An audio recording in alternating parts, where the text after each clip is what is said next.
Praise God. Praise the Lord. Hearts of Fire, 8 women in an underground church and their stories of costly faith. Purnima, a child in prison, a soul set free. Bhutan, a kingdom in the Himalayas, northeast of India. There lived a family of Buddhists. A 10-year-old girl, whose name was Purnima, lived in the family with her sister. She became a Christian after her sister Maya was healed by Jesus Christ instead of her father, who had tried many witchcraft spells on her to heal her. Once they both became Christians, they were banished from their home by the parents. Maya and her husband lived in a cottage with Purnima. Shortly after, Maya had a baby.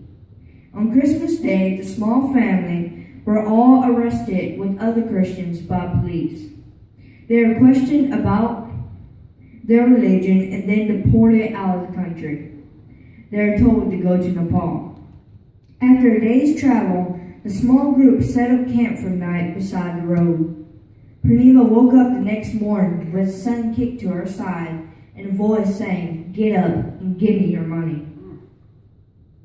Once the robbers had stolen everything, they lined everyone up, threatened them, and then left. The group wandered down the road with no money or food until they saw a truck coming down the road. The group stopped and waved. The truck stopped and they begged for a ride to Nepal. When they got to Nepal, Purnima was reunited with her sister. She then secured her spot at the refugee camp. After a few weeks, she got used to her place at the camp and the rules around her. While she was there, her and some friends went to the market to witness and sing about God. On the way there, they were taken by police, who questioned them about preaching Christianity to people of Nepal. When the group answered right or wrong, they were continuously slapped and beaten. Purnima just asked God to forgive her tormentors.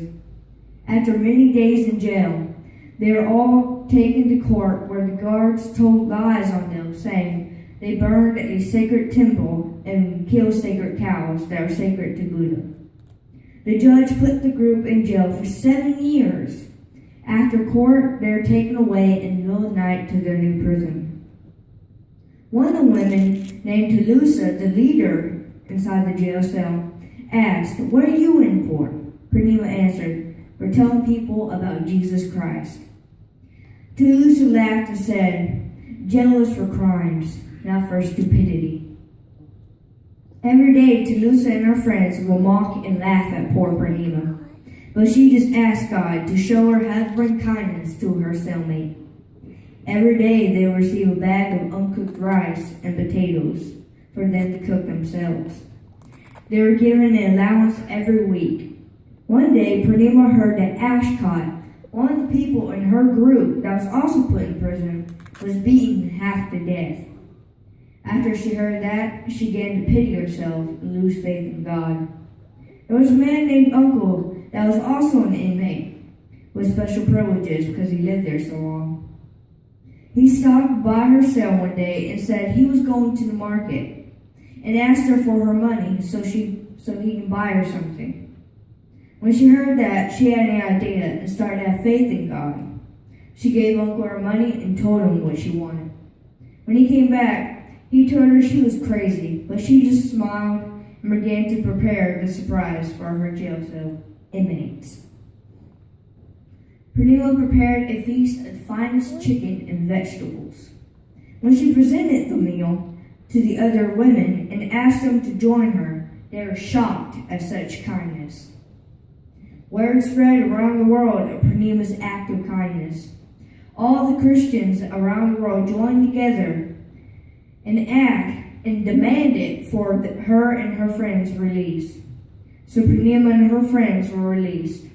As she was leaving, one of the men in Ashcroft's beating said, "A bright light, which was Purnima, has entered the prison and is now leaving." Purnima stayed in the prison 14 months and 6 days instead of 7 years. This amazing story has increased my faith. I would be able to go through the things Pranima went through, but not have the same faith she had in God. I know I would have lost faith before it was all over. Now I know that if a 10-year-old girl can suffer and serve Jesus Christ, I can do it too. The end.